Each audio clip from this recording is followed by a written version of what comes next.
할렐루야. 어떻게 무더위 가운데 승리하고 계십니까? 불쾌지수가 아무리 올라간다 할지라도 우리의 은혜 지수를 더 올리셔서 믿음으로 승리하시는 저와 여러분이 되시길 주님의 이름으로 축복합니다. 옆 사람들에게 이렇게 고백해 볼까요? 8월도 말씀으로 승리합시다. 무더위를 은혜로 이겨냅시다. 네, 이렇게 하기에는 좀 아쉬우니까 옆 사람 사랑을 가득 담아 좀 안마 좀 해볼까요? 가까이 가셔서 어깨도 주물러 주시고, 앞에 있는 분들, 옆에 있는 분들 써먹게 하지 마시고, 아니 허공을 하지 마시고 옆 사람들 하시라고요. 네, 옆 사람들 민망하신 이참에 먼저 다가가서 안마하셔도 좋지 않을까요? 자, 5초만 더. 5, 4, 3, 2, 1. 자, 이제 바꿔서 복수의 시간이 됐습니다. 정성을 담아서 더 힘써 꽉꽉꽉꽉 목도 만져주시고, 어깨도 주물러 주시고, 등도 치시고. 네, 5, 4, 3, 2, 1. 그만 됐습니다. 아이고, 진짜 여러분 너무 감사합니다. 한창 나른할 수 있는 때이지만 우리가 또 말씀을 통하여 주실 은혜들을 사모하며 나아가길 원합니다. 세상에는 두 종류의 사람이 있습니다. 세상을 감당할 수 없는 사람, 그리고 세상이 감당하지 못하는 사람. 세상이 한 글자 차이지만 이들은 완전히 다른 삶을 살아가는 자들입니다. 세상을 감당하지 못하는 사람은 어떤 사람일까요? 세상을 두려워하는 사람입니다. 내가 가지고 있는 것을 빼앗길까 걱정하고, 또 관계에 문제가 생길까 전전긍긍하고, 혹 내가 어려움을 당할까 노심초사 두려워하는 사람이 세상을 두려워하는 사람입니다. 세상을 감당하지 못하는 사람입니다. 이 사람들은 자신이 세상보다 작다고 여기는 자들입니다. 반대로 세상이 감당하지 못하는 사람들도 있습니다. 이 사람들은 자신의 것을 빼앗기는 것도, 때로는 관계의 어려움을 당하는 것도, 설령 죽음의 문제가 두렵게 한다 할지라도 그것을 두려워하지 않는 자들입니다. 이 사람들은 이 세상보다 더 큰 것을 바라보면서 세상을 반대하며 세상을 이겨내는 자들입니다.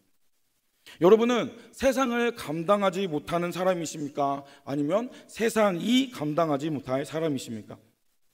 이 두 부류의 사람을 가르는 차이점이 한 가지 있습니다. 그것은 바로 믿음이지요.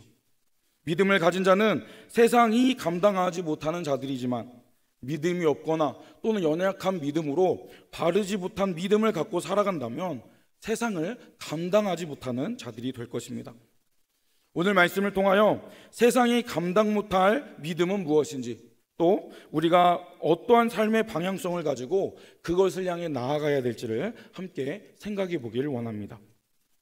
우리가 함께 읽었던 히브리서 11장은 흔히 믿음장이라고 불립니다. 본문은 구약에 등장하는 수많은 믿음의 선진들의 삶을 통하여 우리가 가져야 될 믿음이 어떠한 모습이 되어야 될지 구체적인 모습을 알려주고 있습니다. 그들은 어떠한 방식으로 그들 자신의 믿음을 보여주었을까요? 그들은 믿음의 행동으로 자신의 믿음을 드러냈습니다. 11장 4절부터 시작되는 그들의 모습들을 보자면요, 믿음으로 아벨은 가인보다 더 나은 제사를 드려 하나님께 인정을 받습니다. 5장의 에녹은 하나님을 기쁘시게 하는 자라는 증거를 받게 되었는데요, 이들은 삶을 통하여 하나님의 인정을 받았고 하나님을 기쁘시게 하는 자다라는 인정을 받게 됩니다. 히브리서의 저자는 이들의 모습에 예를 들면서 오늘 우리에게도 그러한 믿음이 필요하다라는 것을 강조합니다. 우리가 가진 믿음은 그저 머릿속에 머무는 관념에 머물면 안 됩니다. 우리의 믿음은 실천과 순종으로 드러나야 합니다. 수많은 믿음의 선진들의 예를 구체적으로 들던 이 저자는 함께 읽었던 38절에서 그 결론을 내리는데요, 38절 같이 읽겠습니다. 이런 사람은 광야와 산과 토굴에 유리하였느니라. 아멘. 여기에서 특이한 점이 있습니다. 이런 사람은 세상이 감당하지 못하느니라 라는 구절에 괄호가 쳐 있죠.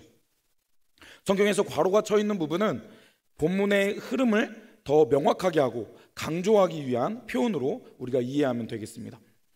그런데 이 38절은 앞선 36절, 37절과 이어지는 가운데 저 괄호의 내용이 그러니까 강조되었다는 것을 우리가 볼 수 있겠는데요. 36절부터 그 절들을 보겠습니다. 36절에 보면 그들이 조롱을 당하고 채찍들을 당하고 결박과 때로는 옥에 갇히기도 합니다. 그리고 투석질을 당하기도 하고 칼에 죽임을 당하는 어려움까지도 당하고, 어려운 곳에 양과 염소의 가죽옷을 입고 궁핍하고 학대와 환난 속에 있었다고 이야기합니다. 그리고 나서 38절에 보면 괄호의 내용을 빼고 있는다면 그들이 광야와 산과 동굴과 토굴에 유리하였느니라, 흐름상 이어지는 이야기입니다. 그런데 이 괄호의 내용들이 들어갔기 때문에 고난 속에서 그들이 굴복하지 않았던 그들의 믿음을 강조하고 있는 것이죠. 그러한 어려움 속에서 그들은 세상이 감당하지 못하는 자들이었다라고 본문은 강조하고 있습니다. 그들은 세상으로부터 어떠한 평가를 받는 자들이었습니까? 이런 사람은 세상이 감당 못하느니라. 여기에서 세상은 무엇을 의미하는 것일까요? 여기서 세상은 하나님을 인정하지 않고 자기 자신의 욕망 또 자신 자신의 가치를 최우선으로 두는 모든 것을 의미합니다. 하나님을 반대하는 어떠한 체제나 문화, 어떠한 그런 가치관들을 총칭하는 것을 세상이라는 단어로 우리는 설명할 수 있는 것이죠. 이 믿음의 선진들은 이러한 세상 속에 살아가는 자들이었습니다. 하지만 그런 세상 속에 살되 이 세상이 감당하지 못하는 자들이었다라고 평가받는 자들이었죠. 이 표현은 두 가지 의미를 함축하고 있습니다. 우리가 생각해 볼 첫 번째 의미는 세상이 그들을 이해하지 못했다라는 사실입니다. 믿음의 선진들은 왜 그토록 고난을 자초하였고 어려움 속에 나아간 것일까요? 그것은 세상의 기준으로는 설명할 수 없는 영역의 일입니다. 그들의 삶의 동기는 오직 하나님의 약속에 대한 믿음이었고, 이 세상의 사람들이 볼 때는, 이 세상의 시각으로 볼 때는 매우 미련해 보이는 일뿐이었죠. 고린도전서 1장 23절과 24절에 이렇게 기록되어 있습니다. 함께 읽어볼까요? 함께 읽겠습니다. 우리는 십자가에 못 박힌 그리스도를 전하니 유대인에게는 거리끼는 것이요 이방인에게는 미련한 것이로되 오직 부르심은 받은 자들에게는 유대인이나 헬라인이나 그리스도는 하나님의 능력이요 하나님의 지혜니라. 아멘. 우리가 믿는 이 복음, 유대인들에게는 거리끼는 것이고 이방인에게는 미련한 것이라고 이야기합니다. 오늘날도 마찬가지입니다. 세상은 우리를 이해하지 못합니다. 그러나 이것은 당연한 것이기에 우리가 마음 상할 필요는 없겠습니다. 왜냐하면 그들은 우리가 깨달은 이 놀라운 원리를 발견하지 못했기 때문입니다. 우리가 전하는 예수 그리스도의 복음은 아무나 받아들일 수 있는 것이 아니었습니다. 유대인들은 고난당하는 모습의 메시아를 받아들일 수 없었습니다. 헬라인은 십자가 형벌을 당한 죄인의 모습으로 온 하나님을 받아들일 수 없었습니다. 오늘날도 마찬가지입니다. 수많은 사람들이 예수 그리스도의 십자가의 복음을 받아들이지 못하고 있습니다. 그들은 그들 나름의 다양한 이유로 예수님을 받아들이지 못하고 영원한 생명을 얻지 못합니다. 하지만 우리는 다릅니다. 하나님의 부르심을 입은 우리에게, 복음을 받아들여 영원한 생명을 받은 우리에게 십자가의 복음은 무슨 의미입니까? 고린도전서에서 이야기하고 있듯이 하나님의 능력이요 하나님의 지혜가 되었음을 믿으시기를 바랍니다. 따라서 세상이 우리를 이해하지 못한다 할지라도 그것으로 마음 상하지 마시길 바랍니다. 오히려 그것이 당연한 것이기에 우리는 그들의 반응을 이해해야 합니다. 그들은 이 놀라운 원리를 발견하지 못했기에 당연히 우리를 이해하지 못하는 것을 우리는 이해해야겠습니다. 두 번째 의미에서 이것을 생각해 보고 싶은데요, 그것은 세상의 힘으로 그들을 굴복시킬 수 없었다라는 의미입니다. 세상은 온갖 어려움으로 믿는 이들을 박해했습니다. 하지만 믿음의 선진들의 믿음을 그들은 꺾을 수 없었습니다. 왜냐하면 그들의 생명은 하나님께 있었기 때문입니다. 우리의 삶 가운데에서도 마찬가지입니다. 신앙 때문에 불이익을 당하고 때로는 세상의 유혹을 거부하며 살아갈 때 세상은 우리를 이해하지 못할 것입니다. 하지만 이것은 우리가 세상이 감당할 수 없는 믿음을 소유했다라는 증거가 될 수 있기에 우리가 굳건히 그것을 붙잡고 나아가야겠습니다. 38절 후반부에 이어지는 표현을 볼 때 그들의 삶이 어떠했는지 우리에게 히브리서 저자는 이야기합니다. 그들은 광야와 산과 동굴과 토굴에 유리하는 자들이었습니다. 그들의 삶은 결단코 평탄한 삶이 아니었죠. 오히려 더 어려운 삶으로 나아갔습니다. 그리고 기꺼이 믿음을 지키기 위해 그들은 그러한 불편한 삶을 살아냈던 것이죠. 터키의 갑바도기아 지역에 가면 데린구유라는 큰 거대 지하 도시가 있습니다. 지하 8층까지 파 내려가는 그런 이 지하 도시는 수만 명이 동시에 생활할 수 있을 정도로 거대한 지하 도시였습니다. 이곳에는 생활할 수 있는 모든 것들이 갖추어져 있었습니다. 곡물 창고나 식당 같은 생활에 필요한 것들도 있었고 학교나 예배당 같은 교회의 공간까지도 그곳에 만들어져 있었죠. 초대교회 성도들은 이러한 지하 동굴로 숨어들어 신앙생활을 할 수밖에 없었습니다. 왜 그랬을까요? 로마 제국의 급격한 극심한 박해 때문이었습니다. 예수님이 오시고 약 300여 년 기간 동안 많은 믿음의 선배들은 신앙을 지키기 위해 어려움을 당하였습니다. 예수님을 믿는다고 하면 핍박당하고 목숨의 위협까지도 감수해야 했습니다. 로마 군인들이 불시에 방문하여 예수님을 믿는 자들을 잡아갔고 그들에게 고통을 가했습니다. 로마 군인들의 목적은 예수 믿는 자들을 색출해내는 일이었습니다. 그래서 예수님을 믿느냐라는 질문에 그렇다라고 대답하는 순간 그의 삶은 어려움이 준비되었고 목숨을 잃을 각오를 하고 예수님을 믿는다라고 고백할 수밖에 없었습니다. 하지만 초대교회 많은 성도들은 그 한마디 예수님을 모른다, 예수님을 믿지 않는다라는 말을 하지 못해서 예수님을 배반하지 못해서 목숨이 걸린 문제 앞에 예수님을 믿는다고 고백하고 어려움을 당하였습니다. 그리고 그들은 결국 로마 병사들을 피해 숨다가 지하 동굴까지 파고 지하에까지 숨어 들어가게 되었던 것이죠.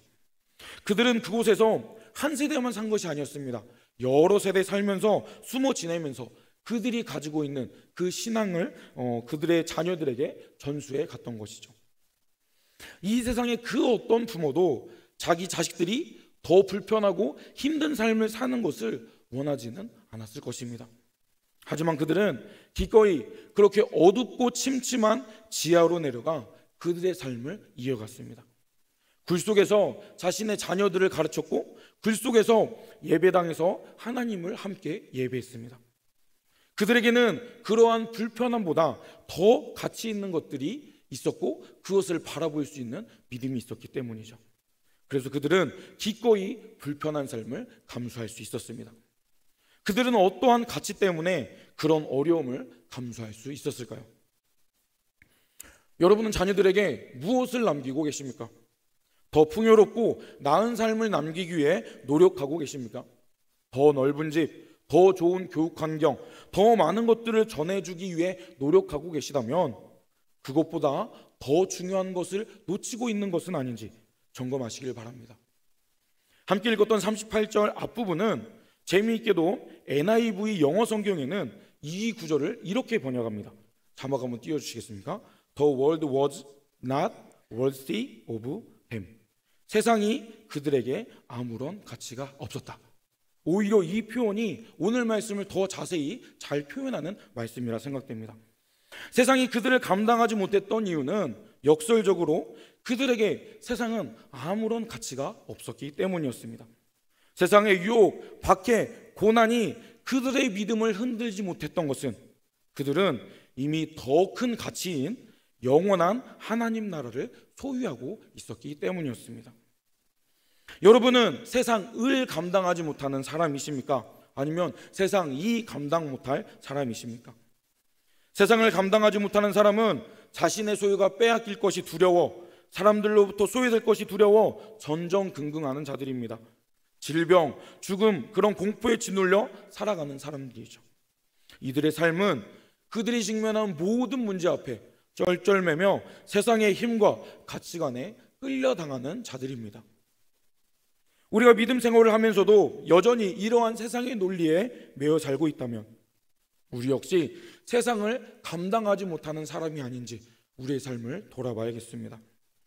교회에서는 이렇게 예배드릴 때는 주님의 뜻대로 살겠습니다, 우리가 눈물을 흘리며 고백은 하지만 세상에 나아가서는 여전히 세상의 가치관대로 우리가 신앙의 고백했던 것과는 차이가 있는 세상 사람들처럼 살아가고 있다면 그것은 건강한 믿음이 아닙니다.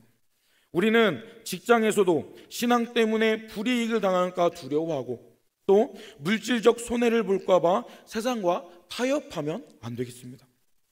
이것이 바로 세상을 두려워하는 모습, 세상을 감당하지 못하는 사람들의 전형적인 모습이죠. 하지만 우리는 세상이 감당 못할 사람이 되어야 합니다. 세상에서 가치를 발견하지 않을 천국의 영원한 것에 가치를 두는 세상이 감당 못할 사람이 되어야겠습니다. 이 히브리서 11장의 선진들의 믿음은 우리의 믿음보다 더 컸습니다. 왜냐하면 이들은 아직 예수님을 경험해 보지 못한 자들이었기 때문입니다. 38절의 말씀 같이 읽어볼까요? 38절입니다. 이 사람들은 다 믿음으로 된 것을 받지 못하였으니, 아멘. 이들은 믿음으로 증거를 받았지만 약속된 것은 받지 못하였다라고 기록합니다. 이들은 아직 약속된 것을 받지 못하였습니다. 그럼에도 불구하고 보이지 않는 것을, 하나님의 약속을 의지하여 믿었던 자들이었던 것이죠. 우리는 하나님의 구원의 역사를 언약의 관점에서 이해합니다. 구약의 성도들은 오실 메시아에 대한 약속을 믿었습니다. 그래서 그들은 아직 약속을 받지는 못하였지만 믿음으로 그것을 보았고, 여기에서 약속을 받지 못하였다라는 표현은 이 구약의 성도들의 믿음이 미완해 완성되지 못하였다라는 것을 의미하는 것이 아닙니다. 오히려 그들의 믿음은 진정으로 위대했음을 강조하는 것이죠. 그들은 눈앞에 보이지도 않았던 그 약속을 믿음만으로 붙잡았고 그 믿음 때문에 인내하며 하나님께 나아갈 수 있었습니다. 그런데 우리가 이 구약의 성도들과 다른 점이 있습니다. 그것은 우리는 이미 그 약속을 성취하신 예수 그리스도를 보았다라는 사실입니다. 십자가와 부활을 통해 그 구원의 완성을 우리는 경험하였습니다. 구약의 성도들이 그 구원의 과정의 그림자만을 보았다면 우리는 실체 되신 예수 그리스도를 보았습니다. 따라서 우리는 예수 그리스도 안에서 그러한 구원의 성취를 경험한 자가 되었습니다. 그래서 저자는 이어서 이야기합니다. 40절의 말씀도 같이 읽어보겠습니다. 이는 하나님이 우리를 위하여 더 좋은 것을 예비하셨은즉 우리가 아니면 그들로 온전함을 이루지 못하게 하려 하심이라. 아멘. 이는 하나님이 우리를 위하여 더 좋은 것을 예비하셨은즉, 여기에서 더 좋은 것은 무엇을 의미할까요? 단순히 구약의 성도들보다 우리가 우월하다라는 의미를 뜻하지 않습니다. 오히려 하나님의 구원의 역사가 우리를 통해 완성된 종말론적인 공동체를 의미한다고 해석할 수 있겠습니다. 따라서 이 더 좋은 것은 예수 그리스도께서 다시 오실 때 완성될 영원한 천국, 새하늘과 새 땅을 의미합니다. 그곳에서 우리는 믿음의 선진들과 함께 예수 그리스도 안에서 온전한 몸의 부활과 영원한 영광을 누리게 될 것임을 본문은 우리에게 약속하고 있죠. 이것은 구약의 성도들이 그토록 소망하였던 약속이 궁극적으로 성취된 것을 우리에게도 동일하게 주어졌음을 나타내는 표현입니다. 이 땅에서의 우리의 삶은 영원한 나라를 향해 나아가는 순례의 과정입니다. 그러므로 잠시 동안 우리가 겪게 되는 때로는 고난과 박해가 우리에게는 아무것도 아니라는 것을 우리가 기억해야겠습니다. 왜냐하면 우리는 더 영원한 것, 더 큰 것, 더 좋은 것을 바라보며 걸음을 나아가는 순례의 과정이 있기 때문입니다. 우리는 이 세상에 연연하지 않고 우리 각자에게 주어주신 이 믿음의 경주를 우리는 걸어나가는 과정 속에 있습니다. 그런데 우리의 이런 상황은 구약의 성도들과 많은 부분에서 달라졌습니다. 오늘날 우리는 초대교회 성도들처럼 예수님을 믿는다고 고난당한 목숨의 위협을 받지는 않습니다. 오히려 예수님을 믿지 않아도 잘 살 수 있는, 어쩌면 예수님을 믿지 않는 것이 더 편해 보이는 세대 속을 살아가고 있습니다. 왜 우리는 예수님 없이도 살 수 있을 것이라는 착각에 빠져 살아가게 될까요? 이것은 바로 사탄의 교묘한 전략 때문입니다. 과거에는 극심한 박해로 믿음을 꺾으려 했지만 과거의 성도들은 그 고난 과정을 통하여 오히려 굳건한 믿음을 갖게 되었습니다.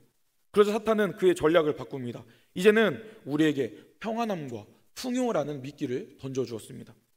예수님 없이도 충분히 만족하고 예수님 없이도 더 즐겁고 행복하게 살 수 있을 만한 것들이 많다라고 우리에게 속삭이는 때를 살아갑니다. 사탄이 단순히 악한 존재일 뿐만 아니라 매우 지능적이고 교활한 전략가임을 우리는 잊지 말아야겠습니다. 성경에 사탄은 거짓의 아비라고 말하고 이 세상의 신으로서 믿지 않는 자들의 마음을 혼미하게 만든다라고 기록하고 있습니다. 사탄의 전략은 역사적 상황에 따라 달라졌습니다. 초대교회 시대에는 물리적인 박해와 순교를 통하여 교회를 무너뜨리려 했지만 그때는 이제 목숨을 걸고 믿음을 지켜야 했겠죠. 그래서 오히려 고난은 믿음을 더욱 견고하게 만드는 수단이 되었습니다. 하지만 오늘날은 이야기가 달라집니다. 종교의 자유가 보장되고 물질적 풍요와 안락함이 넘쳐나는 시대를 살아갑니다. 이 시대에 사탄은 물리적인 박해를 가하지 않습니다. 그 대신 평안함, 세속적인 만족이라는 새로운 무기로 우리를 넘어뜨립니다. 따라서 우리에게 고난 없는 평안함이 더 위험함을 우리는 경각심을 가져야 합니다. 우리가 예수님을 닮아가는 성화의 과정 속에 고난과 시험은 우리의 믿음을 단련하는 매우 중요한 도구가 됩니다. 하지만 사탄은 우리에게 고난 없이도 행복할 수 있다라고 거짓말합니다. 예수님 없이도 재밌고 예수님 없이도 성공할 수 있고 안정적인 삶을 살아갈 수 있다라고 유혹을 하죠. 이 전략은 물리적인 고난보다도 더 교묘하고 위험합니다. 왜냐하면 이 유혹은 우리에게 영적인 게으름을 가져오기 때문입니다. 너무도 평안하니까 기도 제목이 없고 시험이 없으니 기도하지 않게 됩니다. 영적인 체력이 바닥이 나고 말씀 읽는 게 귀찮고 신앙생활을 추구하지 않아도 사는데 아무 문제 없어 보입니다. 예배 한번 빠지는 게 대수롭지 않은 일처럼 여기게 되었습니다. 오히려 신앙생활은 더 귀찮고 번거로운 것이 되었죠. 평안함이 안주하게 된다면 말씀 묵상과 기도, 예배하는 그런 영적인 의무에 소홀하게 되기 쉽습니다. 그리고 믿음 때문에 우리가 손해볼 것이 없으니 굳이 세상의 가치관과 충돌하며 살 필요조차 우리는 느끼지 못하고 살아갑니다. 그래서 세상과 타협하게 되죠. 좋은 게 좋은 거지 라는 생각으로 믿음의 가치관이 세상의 가치관과 부딪히는 것을 부담스러워하고 이것도 저것도 아닌 그저 좋은 미지근한 상태로 살아가게 되어버렸습니다. 요한계시록 3장에 이러한 표현이 있습니다. 요한계시록 3장 15절과 16절의 말씀 한번 같이 읽기 원합니다. 요한복음 3장 15, 16절 같이 읽겠습니다. 내가 내 행위를 아노니 내가 차지도 아니하고 뜨겁지도 아니하도다. 내가 이같이 미지근하여 뜨겁지도 아니하고 차지도 아니하니 내 입에서 너를 토하여 버리리라. 아멘. 우리가 새벽마다 읽어왔던 이 요한계시록 앞부분에 소아시아 7교회에 보낸 편지 중에 이 본문은 라오디게아 교회에 대한 말씀입니다. 라오디게아는 오늘날과 같이 아주 비옥한 도시였습니다. 잘 먹고 잘 사는 상업이 발달하고 산업의 중심지였습니다. 그렇다 보니 하나님은 그들의 삶을 통하여 차지도 뜨겁지도 않은 미지근한 신앙을 가진 그들의 모습을 경고하십니다. 이 말씀은 미지근하려면 아예 신앙을 포기하거나 더 악해지라는 말이 아닙니다.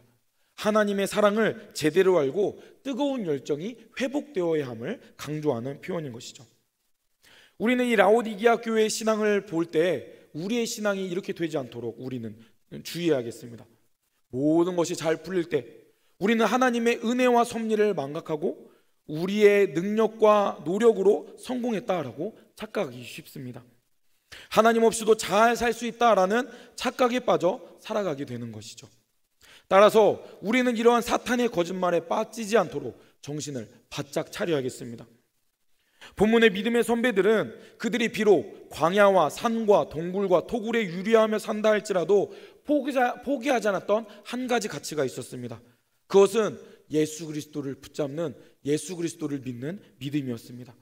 그 믿음만을 그들은 타협하지 않았고 기꺼이 불편한 삶의 자리에까지 나아갔던 것이죠. 히브리서의 믿음의 선진들이 그러한 광야와 산과 동굴의 삶을 살아갈 때 그들은 더 큰 가치, 더 영원한 가치, 즉 하나님 나라를 바라보게 하는 원동력이 되었습니다. 반면 고난 없는 평안함은 우리로 하여금 영원한 것을 놓치고 썩어 없어질 세상의 것을 메어 사는 그런 사탄의 전략에 넘어지기 쉽다라는 것을 우리가 잊지 말아야겠습니다. 우리는 그런 전략을 분별할 수 있는 영적인 눈이 열려야겠습니다. 우리가 영원히 거할 하늘나라를 바라보는 영적인 눈을 가져야겠습니다. 지금의 안락함, 세상의 즐거움은 잠깐 동안이겠지만 예수님 안에서 얻게 되는 영원한 생명은 결코 사라지지 않을 것임을 믿으시길 바랍니다. 우리는 세상이 감당 못할 믿음을 가져야겠습니다. 믿음의 선진들은 고난을 겪었지만 세상의 힘에 굴복하지 않았습니다. 그들은 보이지 않는 하나님의 약속을 굳게 붙잡았기 때문입니다. 지금 우리도 믿음의 경주를 해나가고 있습니다. 이 경주에서 승리하기 위해서는 지금 눈앞에 보이는 세상의 문제와 세상의 안락함에 집착하지 않고 보이진 않지만 우리에게 약속하신 그 하나님의 약속을 붙들어야 합니다. 믿음의 선진들이 광야와 동굴에서 신실하신 하나님을 의지하며 살아갔던 것처럼 우리도 이 세상 가운데 순례자의 삶을 함께 살아갑시다. 이제 우리는 한 주간을 또 시작합니다. 우리가 이 세상을 살아갈 때 어떠한 믿음으로 이 세상과 싸워 나가야 될까요? 이제 우리도 믿음의 선진들처럼 오직 예수 그리스도만을 바라보며 더 좋은 곳을 향해 나아갑시다. 세상이 우리를 이해하지 못한다 할지라도, 세상이 우리를 굴복시키지 못한다 할지라도, 세상이 우리에게 아무런 가치가 없는 것처럼 함께 살아갑시다. 믿음은 눈에 보이는 것이 다가 아니라고 말합니다. 눈에 보이는 것을 만들어낸 배우가 있다라고 믿는 것이죠. 바라는 것, 즉 우리가 소망하는 것은 아직 오지 않아서 보이지 않는 것뿐입니다. 하지만 우리가 살아가는 오늘은 그때가 오기 전까지의 일부의 시간이라고 여기는 것, 그것이 우리가 이 세상을 바라보는 믿음의 태도입니다. 따라서 오늘 그 약속에 어울리는 삶으로 우리가 그 약속에 참여하는 믿음을 가지고 살아가야겠습니다. 우리의 믿음의 선배들은 약속하신 것을 경험하지는 못하였지만 신실하신 하나님을 의지하며 세상의 유혹에 넘어지지 않았습니다. 그들은 약속이 성취될 것 같지 않은 암담한 현실을 살아가는 때에라도 그것에 굴복하지 않고 하나님을 신뢰했습니다. 우리도 그러한 믿음의 사람들이 되어야겠습니다. 우리도 보이는 것이 전부라고 여기는 세상 속에 살아가지만 우리의 영적인 눈을 열어 영원한 것을 소망하는 믿음의 삶을 살아갑시다. 그래서 하나님께서 기뻐하시는 믿음의 눈으로 세상에 감당할 수 없는 믿음으로 승리하는 삶을 살아가시는 저와 여러분이 되시길 주님의 이름으로 축복합니다. 아멘. 이 시간 찬송가